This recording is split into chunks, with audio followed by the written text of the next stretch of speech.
Hello friends, welcome back to my YouTube channel. I am Deepa Singh. I hope you are doing well. So आज मैं इस video में आप लोगों के साथ इन्फॉर्मेशन शेयर करूंगी। जैसे कि आप सभी को पता है कि आपके कोर्सेज में आईपी फाइल प्रिपेयर कराई जाती है, तो उसी को ध्यान में रखते हुए मैं आप लोगों के साथ शेयर करूंगी कि आप अपनी आईपी किस तरह से प्रिपेयर कर सकते हो, क्या उसका प्रोसेस रहता है। ठीक है। और प्लीज़ मेरी वीडियो पसंद आए तो एक लाइक ज़रूर कीजिएगा और वीडियो को एंड तक ज़रूर देखिएगा कि आपके लिए काफ़ी हेल्पफुल ये वीडियो रहने वाली है। और इससे जो लास्ट वीडियो मैंने डाली थी उसमें मैंने आईपी फाइल डाली थी, जिसमें पूरी आईपी मैंने आपके साथ अपलोड की है। ठीक है। जिन्होंने अभी तक वो वीडियो नहीं देखी, आप वो वीडियो जाकर देख सकते हो। आपके को सारे के सारे टॉपिक्स मैंने आपको प्रोवाइड कराए हैं और उनकी एक्सप्लेनेशन भी आपको दी है। पूरी फाइल की मैंने वीडियो आप लोगों के लिए अपलोड की हुई है। ठीक है। और ये वीडियो भी एंड तक ज़रूर देखना, आपके लिए काफ़ी हेल्पफुल रहेगी। और ज़्यादा से ज़्यादा अपने दोस्तों तक शेयर कीजिए ताकि उनकी भी हेल्प हो सके। और चैनल को सब्सक्राइब करना ना भूलें। ठीक है। आप लोग सब्सक्राइब नहीं करते हो, प्लीज़ सब्सक्राइब कर दिया करो, मेरे को भी अच्छा लगता है आप लोग सब्सक्राइब करते हो। ठीक है। स्टार्ट करते हैं कि हाउ टू प्रिपेयर आईपी। तो आईपी की जो फुल फॉर्म होती है individualized educational program, sorry plan. ठीक है। जैसे कि फर्स्ट आपका जो आईपी में फाइल का जो प्रोसेस होता है, आपका जो मेन आप कोर्स जो कॉलेज की साइट से दिया जाता है फ्रंट पेज, आपको वो लगाने होते हैं। ठीक है। फिर आपका इंडेक्स आता है, इंडेक्स में टॉपिक्स है। आपको अगर अपनी कोर्सेज में आईपी प्रिपेयर करते हैं तो आप यहाँ से टॉपिक का आइडिया भी ले सकते हो, ये वाले टॉपिक्स भी ले सकते हो। जिससे लास्ट वीडियो भी मैंने दो फाइल्स मैंने डाली हुई हैं आईपी की, आप उनमें से कोई सी भी फाइल्स के आप टॉपिक ले सकते हो जो आपको अपने अकॉर्डिंग अच्छे लगते हैं। ठीक है। सो आईपी का जो प्रिपेयर करने का तरीका होता है उसमें तीन पार्ट में एक तरीका होता है कि रीडिंग, राइटिंग और रीजनिंग। ठीक है। तो मैं आपको बताऊंगी एक आईपी पूरी आपको एक्सप्लेन करूंगी किस तरह से आपको प्रोसेस रहता है कि आपको अपनी आईपी किस तरह से लिखनी है और क्या क्या उसमें प्रोसीजर उसका रहता है। ठीक है। सो स्टार्ट करते हैं। जैसे कि फर्स्ट जो आपकी आईपी लगती है उसमें आपका एक प्री एजुकेशन असेसमेंट रिपोर्ट दी जाती है जो आपको बच्चे के लिए तैयार की जाती है, जिसमें बच्चे का केस नंबर आता है। ठीक है। बच्चे का नाम आता है, बच्चे की एज आती है, डेट आती है किस दिन पे आपने ये किया है। ठीक है। और बच्चे का आपको बताया कि does the child attend the school, की जो बच्चा है वो स्कूल अटेंड करता है या नहीं करता, आपको यस और नो में आपको आंसर देना है। ठीक है। बच्चे के स्कूल का नेम बताना है, कौन सी क्लास में है, कब उसने स्कूल ज्वाइन किया। ठीक है। नेक्स्ट आपका आता है प्री रीडिंग स्किल, कि प्री रीडिंग स्किल्स में आपको बच्चे को बताना है कि किस तरह से बच्चे को चीज़ें आती हैं। ठीक है। इसमें बताने कि बच्चे को कौन कौन सी चीज़ें आती है। जैसे कि फर्स्ट इसमें आया हुआ है कि मैचिंग ऑब्जेक्ट टू ऑब्जेक्ट, कि उसमें किस तरह से बताना है कि बच्चे को ऑब्जेक्ट से लेकर ऑब्जेक्ट तक की चीज़ों को, मतलब एक ऑब्जेक्ट को सेम ऑब्जेक्ट के साथ मैच करना आता है या नहीं। आपको उसमें येस और नो का देना है। Matching picture to picture, sorting of picture, matching word to word, matching sentence to sentence और अरेंज स्टोरी पिक्चर। ठीक है। तो अगर थर्ड क्लास का बच्चा तो उसके अकॉर्डिंग ये तो आएगी नहीं उसको मैचिंग सेंटेंस टू सेंटेंस और अरेंज स्टोरी पिक्चर्स। ठीक है। सेम आपका ये मतलब प्री रीडिंग स्किल आता है आपका, जिसमें आपको बच्चे के अकॉर्डिंग इसको फिल करना पड़ता है कि बच्चा ये सब चीज़ें कर पाता है या नहीं। ठीक है। फिर आपका आता है रीडिंग स्किल। रीडिंग स्किल में आपको बताना है कि बच्चा अच्छे से रीडिंग कर पा रहा है या नहीं कर पा रहा है। ओके। तो वो चीज़ आपको उसमें लिखनी है, अगर करता है तो यस, नहीं करता तो आप उसमें नो लिखना है।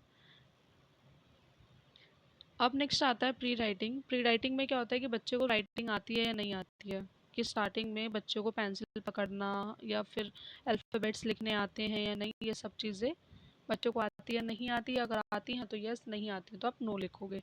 ठीक है। फिर आपका आता है राइटिंग स्किल। राइटिंग स्किल में आपको बताना है कि बच्चा कॉपी कर पाता है, वर्ड्स को सेंटेंस लिख पाता है प्रॉपर तरीके से।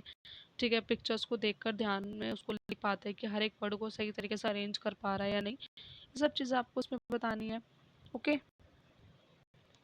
और नेक्स्ट आता है आपका मैथमेटिक्स, की बच्चा मैथ अच्छे से कर पा रहा है, कि जो उसका मैथ का पार्ट है उसमें बच्चा कर पा रहा है या नहीं, उसको डिफ़िकल्टीज है तो किस किस चीज़ जगह उसको डिफ़िकल्टीज है, ये सब चीज़ आपको उसमें बतानी है। आपको फॉर्मेट दिया जाता है, उस फॉर्मेट के अकॉर्डिंग आपको उसमें येस और नो लिखना होता है कि बच्चे को उस वो चीज़ आती है या नहीं, नहीं आती तो आप नो लिखोगे, आती है तो आप येस लिखोगे। ठीक है। और आईपी की वो थ्योरी भी मैंने अपनी टेलीग्राम ग्रुप पर आप लोगों के साथ शेयर की हुई है, आप वहाँ से जाके थ्योरी देख सकते हो।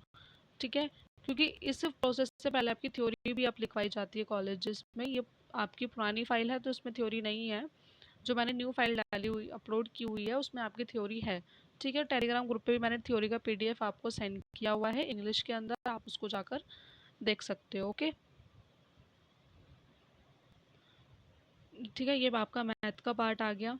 नेक्स्ट आपका आता है ग्रामर, कि बच्चे को ग्रामर में किसी प्रकार की दिक्कत तो नहीं है, वो सब चीज़ आपको बताने की। जो बच्चे का बेसिक ग्रामर पार्ट है वो बच्चा अच्छे से कर पा रहा है या नहीं, उसकी अंडरस्टैंडिंग सही है या नहीं है, वो चीज़ आपको इसमें बतानी है। मतलब आईपी बनाई क्यों जाती है कि हर एक बच्चे, एक इंडिविजुअल बच्चे का पूरा उसका इंडिविजुअली एक प्लान तैयार करना, कि बच्चे को रीडिंग, राइटिंग, रीजनिंग, ग्राम, इन सब चीज़ों में उसको डिफ़िकल्टीज है नहीं है, कहाँ बच्चा प्रॉब्लम फेस कर रहा है, किस किन चीज़ों में वीक है और कहाँ पर वो स्ट्रॉन्ग है, ये सब चीज़ इसमें आपको बताने की एक बच्चे के बारे में ही पूरी लिखी जाती है।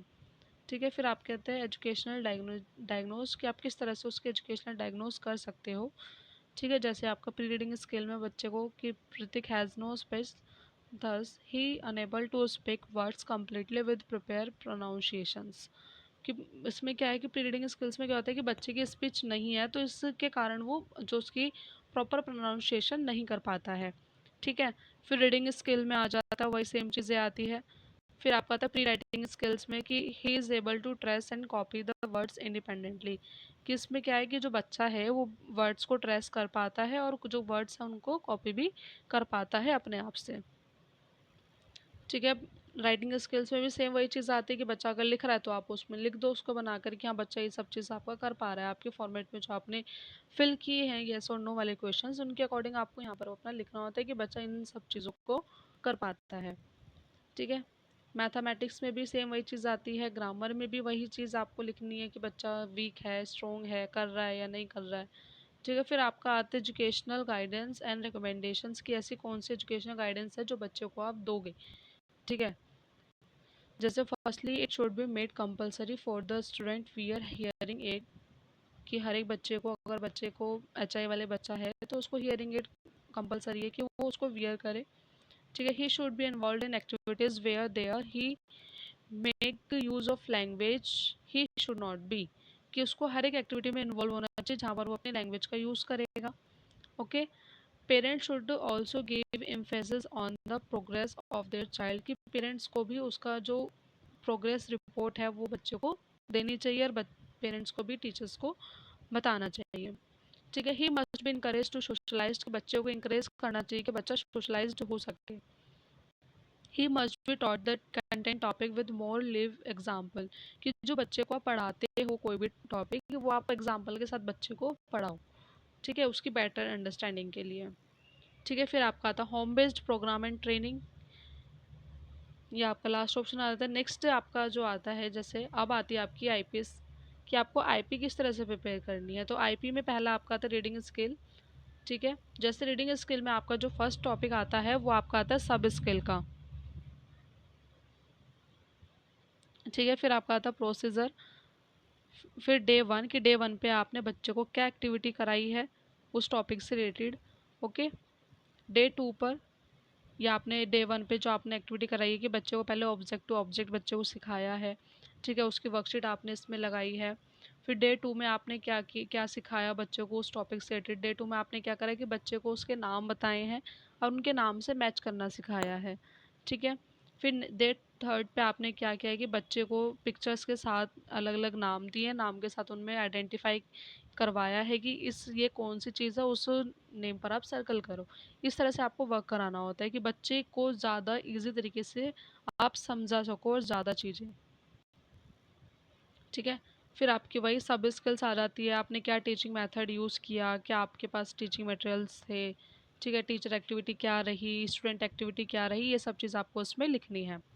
ओके, सो अब नेक्स्ट आता है आपको राइटिंग स्किल, कि राइटिंग स्किल में क्या क्या चीज़ें हुई। राइटिंग स्किल में सेम वही पहले आता है सब स्किल्स आती है, फिर प्रोसीजर आता है।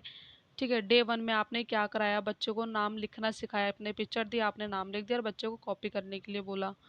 ठीक है, नेक्स्ट आपका डे टू पर क्या रहा कि बच्चे को आपने जंबल वर्ड्स की तरह दे दिए कि जिसमें बच्चे को पिक्चर दे दी और जंबल वर्ड्स की तरह दे दिया है कि उसको इनकम्प्लीट, इसको वर्ड्स को आप कंप्लीट करो कि कौन सा ये वर्ड है। Okay, next day day third में आपने क्या कराया कि बच्चे को आपने पिक्चर्स दे दी, ठीक है, आपने जो जंबल लेटर्स को जंबल कर दिया, उनको करेक्ट करो कि आपने लेटर्स को थोड़ा अलग अलग आपने लेटर्स चेंज कर दिया, और उसमें क्या किया आपने, क्या दे दिया कि बच्चे उस एक्टिविटी, उस नाम को देखकर, उसकी पिक्चर को देखकर उस लेटर को करेक्ट कर सके। ठीक है, फिर वही आपका सब स्किल का पार्ट आ जाता है। टीचिंग मेथड क्या आपने यूज़ किया था और क्या आपका टीचिंग मटेरियल रहा, ये सब चीज़, डेट डेट डालनी है, टीचर एक्टिविटी क्या रही, स्टूडेंट एक्टिविटी क्या रही, ये सब चीज़ें। ओके, नेक्स्ट आपका आता है last reasoning skill. Reasoning skill में क्या आपका वही सेम रहता है थोड़ा, कि सब स्किल आ जाती है कि क्या आपका टॉपिक्स है, क्या आपका प्रोसीजर रहा, डे वन का क्या रहा कि डे वन में आपने कंटेंट आपका ये था कि आप इसमें जैसे इसमें रीजनिंग में क्या बता रही कि कॉन्सेप्ट पेयरिंग ऑब्जेक्ट की ऑब्जेक्ट्स को पेयर करना।